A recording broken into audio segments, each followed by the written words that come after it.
तो देखिए अभी क्वेश्चन नंबर 2 हम बनाते हैं। तो 2 जैसे हम इसी को बना देते हैं। देखो एक बहुपद है आपका, यही इसी बहुपद में।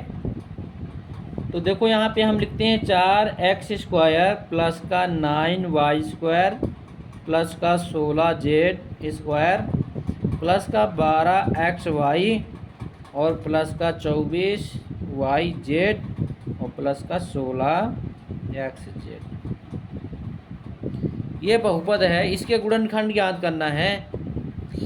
देखो सीधी बात है, जहाँ पे 3 पद हों एक यानी स्क्वायर में, और उसके बाद और 3 पद हैं, उसके बाद और भी 3 पद हैं। तो यहीं से आपको पकड़ लेना है कि ये अगर बोल रहा है सर्वसमिका की मदद से इस बहुपद का गुणनखंड ज्ञात करना है, तो फार्मूला आपका कौन सा लगता है? ये यहाँ पे आपने याद किया होगा, आपने एक फार्मूला याद किया होगा। ये समझने के लिए मैं नोट करूँगा। फार्मूला याद किया होगा आपने, a प्लस का b प्लस का c का होल स्क्वायर, ये आपने याद किया हुआ, बराबर a² plus b² plus c² plus का 2ab और प्लस का 2bc प्लस का 2ca। आपने ये याद किया है। लेकिन अगर इसके बराबर ये हो सकता है तो इसके बराबर ये भी हो सकता है, ये भी आपको मालूम होना चाहिए। तो आगे या इसको हम क्या लिख सकते हैं, a² प्लस का b² प्लस का c² प्लस का 2ab प्लस का 2bc प्लस का 2ca बराबर क्या लिख सकते हैं, a plus b plus c का होल स्क्वायर लिख सकते हैं। गुणनखंड बोल रहा है, तो जब गुणनखंड बोलेगा तो स्क्वायर में नहीं लिख सकता है, लिखना है उसको अलग अलग लिखना है। तो ये तो आपको मैंने समझने के लिए बोला है, इसको इस तरह भी याद करें और इसको इस तरह भी याद करें। जब सॉल्व करने के लिए बोलेगा तो यहाँ से शुरू करना है, इसको रखना है लेफ्ट साइड में और इधर फिर आप गुणा करके सॉल्व कर लेना। जब गुणनखंड की बात बोलेगा तो इसको क्या करना है, पहले लिखना और इसको बाद में लिखना और तुलना कर लेना, सवाल लग जाएगा आपका। तो चलो चलते हैं। ये आपका जो बहुपद दिया है, ये आपका बहुपद दिया है, इसके गुणनखंड ज्ञात करना है। तो हल करते हैं हम। ये मैंने आपको समझने के लिए बताया है, भी हल करेंगे तो क्या लिख सकते हैं, 4x² प्लस का 9y² प्लस का 16z² प्लस का 12xy प्लस का 24yz प्लस का 16xz। देखो ये है, और इसको थोड़ा सरलतम रूप में और लिखना है।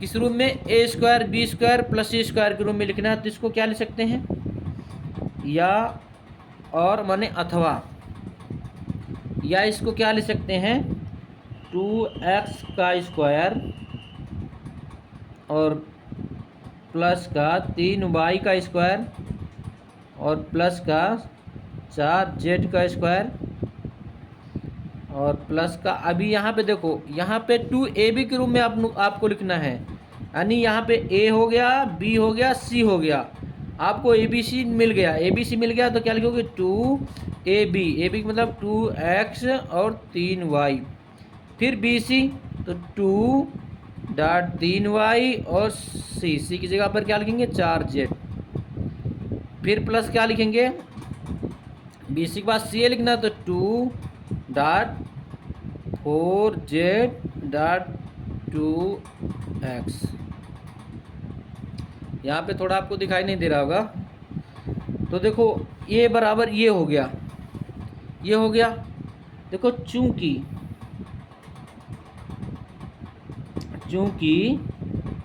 अभी हमने आपको ये बताया था, क्या बताया था, a², अभी ये स्क्वायर के रूप में आपने लिख लिया।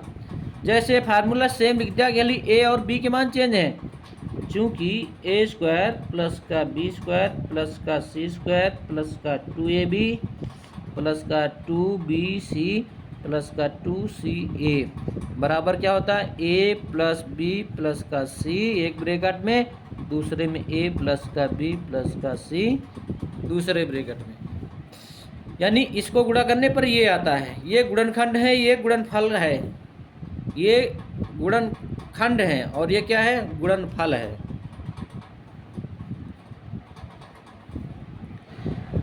तो कभी बोलेगा गुणनफल ज्ञात करो, कभी बोलेगा गुणनखंड ज्ञात करो।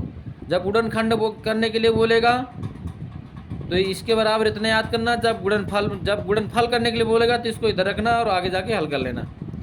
तो देखो ये इसलिए, अब इसलिए यहाँ पे लिखना, अभी आपको देखना एक जगह पे क्या है, अब यहीं पे लिखना, इसलिए 2x का स्क्वायर प्लस का 3y का स्क्वायर प्लस का 4z का स्क्वायर प्लस का, गुणा नहीं करना, यहाँ पे लिखना है 3x और 3y और प्लस का 2.3y.4z प्लस का 2.4z.2x।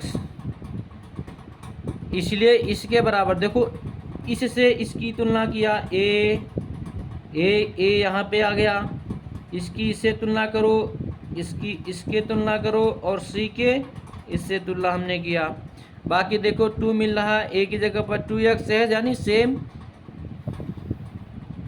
क्या हो गया, इसकी जगह पे क्या लिख सकते हैं हम, 2x प्लस का 3y प्लस का 4z एक ब्रैकेट में, और दूसरे में क्या लिखेंगे 2x प्लस का 3y प्लस का 4z, ये दूसरे ब्रैकेट में। यही आपका क्या हो जाएगा आंसर। देखो हल ओनली इतना किया है, लेकिन थोड़ा समझाने में क्या टाइम लग रहा है, क्योंकि ये थोड़ा सा लॉन्ग है, ज़्यादा लंबा नहीं है। तो इतने में ही आपका आंसर ये छिपा है। ओनली इसको फार्मूला के रूप में बना लेना है, और फार्मूला के रूप में बनाने के बाद, चूँकि ये फार्मूला लिख देना, इसलिए करने के बाद इसके बराबर इसकी लिख देना, इसके बराबर ए बी गुणनखंड के रूप में इसको लिख देना है बस। ओके, धन्यवाद। ये सर्वसम का आपको समझ में आ गई होगी, क्योंकि आपने इसी को याद किया है। दोनों सर्वसम का भी आपको हम बता देते हैं, उनको याद कर लेना। ओके, धन्यवाद।